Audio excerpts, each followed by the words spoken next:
Today, I'm going to talk to you about bulletproofing your flows and how you can make your Power Automate flows really ready for more of an enterprise environment and kind of not worry about certain things. So what is the problem we're trying to deal with here? Well, not everyone allows service accounts into their environments, into their tenants. And this problem I first came across a little while ago with a client, and they didn't allow them because they don't want them floating around, but also there are other problems you have with this as well. You've got conditional access policies that come into play that sometimes someone will just put in place and not really think about those service accounts that are floating around out there. Password expirations, you've got frequent logins required, you've got reconfirming security information whereby someone puts a policy in place and has accidentally scoped it into the service accounts. So you've got these kind of issues, and today I'm going to talk to you about how to solve this problem.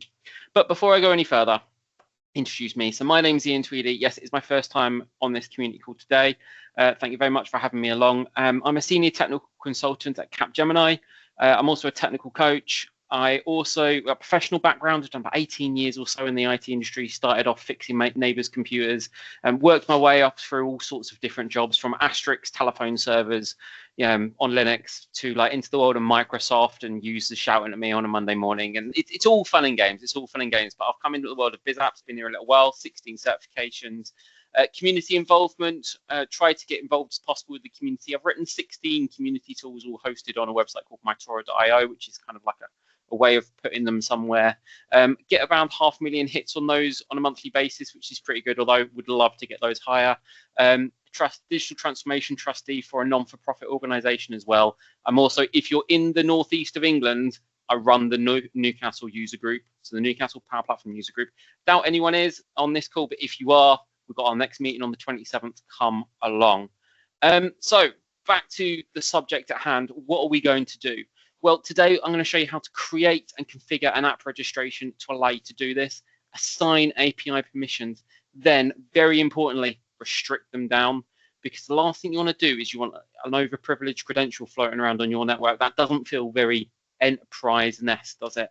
And then finally, I'm going to show you how to bring, probably the easiest bit actually, is bringing this into Power Automate and how you can just import this connector into Power Automate. Then once it's there, you can use it. So without further ado, let's crack on. So the first thing we're going to do is we're going to pop across into Entra. So we're going to come into Entra and we're going to app registrations, and you can call this whatever you want, but try and clear it with the people that run your Entra environments. They don't like random bits of junk floating around. And once we've created that app registration, we're going to click on this API permissions. And we're going to scroll down and we're going to click add permission. Now we are dealing with an application here. So we've got application permissions and we're looking for mail.send. So that's our first scope limitation. Whatever we do here, it can only send emails. That's still pretty dangerous. You know, you can still cause a lot of havoc with that, but we're going to do mail.send. However, once we do this next step, we can send emails from any email account in the organization, including that person that keeps cooking mackerel in the office. Yeah, you know who it is. So we need to bear in mind that we want to, it's a big responsibility at this point. So we're going to have to limit that down. However, if you do misuse this, you can be found out. So don't do it. But we're going to grant permissions. You can now send emails as everybody. We need to switch that off. We'll come to that in a second. Now, to switch that off, what we're going to have to do is we need to set up a mail-enabled security group. So we're going to come in here. I'm going to create a mail-enabled security group. Now, you can call this anything you want. Try and follow some kind of, and try not to look at the chat. Try and follow some of the standards inside your own organization. Now, you need to choose an owner for that group. That owner is going to have control over this. So bear in mind that they could add their least favorite boss in.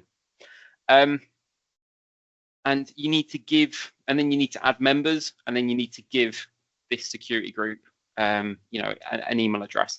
So what we've done is we've created a mail-enabled security group. We've put some people in it, probably, shared mailboxes that will be able to send emails out, and then we've put someone in charge of it. Some organizations I've worked with just prefer putting a nothing in charge, like another service account that no one's ever going to log into, but that's all preference on organization. So what's the next thing we're going to do? We're going to jump into this thing called Cloud Shell. Now, when you click on this button, it takes a little while to load and it can be a bit confusing. So I've got it loading up here, and you're going to click on PowerShell.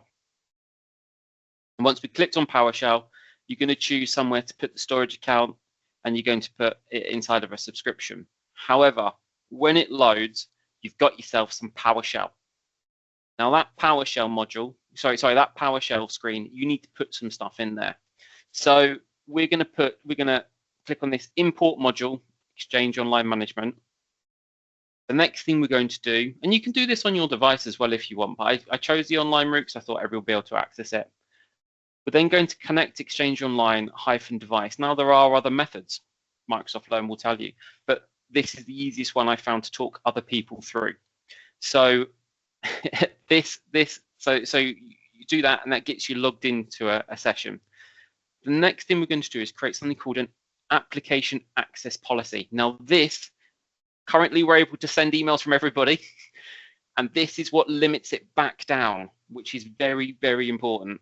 So this is our application ID, and what we're doing is saying, hey Exchange, when this application ID connects, we're going to limit it to be able to only send emails from members of the people inside this email enabled security group. This is what this is where we want to be, and we're going to restrict access, and then we're going to put a description with it, because who doesn't like putting a little bit of documentation with what we're doing? So once we run that, we'll get a success message, hopefully. We then need to test it. So when we test it, we use an identity that we're going to test it from. So we're going to try and send emails from, in this case, test ABC, and we're going to use this application ID. So it should say granted on the top one and denied on the bottom one, because we haven't added that to our mail-enabled security group. So let's see what happens. So we pop this command in. It's come back and said granted. That's awesome. So let's put the demo in, and we should get denied. And let's just try it one more time, and let's put Ian in, who was the owner of that group, and it was denied for him as well. So that's awesome. We're able to, we've tested that our application registration is able to talk to Exchange, and it's able to not send emails from people who don't want it to. That's all good. No one's getting fired today. So the final thing, this is the thing that actually we're all about, is kind of, well, it's kind of more in the Power Automate, more in my kind of home space at the moment. So we need to go and import this custom connector. So to import this custom connector, you go to More, Discover, Custom Connectors. It's just hidden down on the menu. Once you've used it, you can stick it to that menu there, but it sticks right here. Then we're going to go New, and we're going to paste in a name for it and a file for the JSON, for the Swagger. Now this will be available after the call, so you can import and follow these steps yourself. There is also a blog post as well which goes along with this. The next thing we're going to do is we just need to enter our information into the security tab. So we need to pop our client ID in, and we need to pop our client secret in. We copy that in. Now, just make sure that Enable Service Principal Support is ticked. Sometimes it gets accidentally unticked. We want to make sure it's ticked. And we're going to put our resource in as graph.microsoft.com, because that's what we're using under the hood to send these emails. Next, we're going to do a test. So we're going to test our connections to make sure we can reach out and we can push an email out. So let's see if we can do that. For this, we're going to need our service principal details again. We're going to need to enter our secret, our client ID, and a tenant ID this time. So let's do that. So we click on test, click on new connection, from service principal connection. That's very important, because that's what we're using here. Let's paste in our various values, press this refresh button, and we can see we've got our service principal connection available there. Next, we're just going to try and send an email. So from this, we're going to send an email from test ABC. It'll be a test message. I'll just send it as HTML. Very exciting body here. We're going to send it to demo. Let's test that. If we go into that demo email account, we can see we got an email from test. Now, there is an extra step which is on the blog post, and that extra step on the blog post will allow you to send attachments. I wasn't going to do it today because there's a little bit of C# and we don't really have time to dive into that. But if you need to send attachments, it's all laid out there on the blog post. Let's try this in a Power Automate flow. So we're just going to do a quick button flow here, and we're going to search for custom connectors. I'm just going to pop in an email address. You can see we've got the option to put HTML formatted text in there. So we've made bold. I'm just going to test that. And as you can see, our email has turned up. That's the end of my demo. Would really appreciate any feedback, questions, staying connected. That would be fantastic.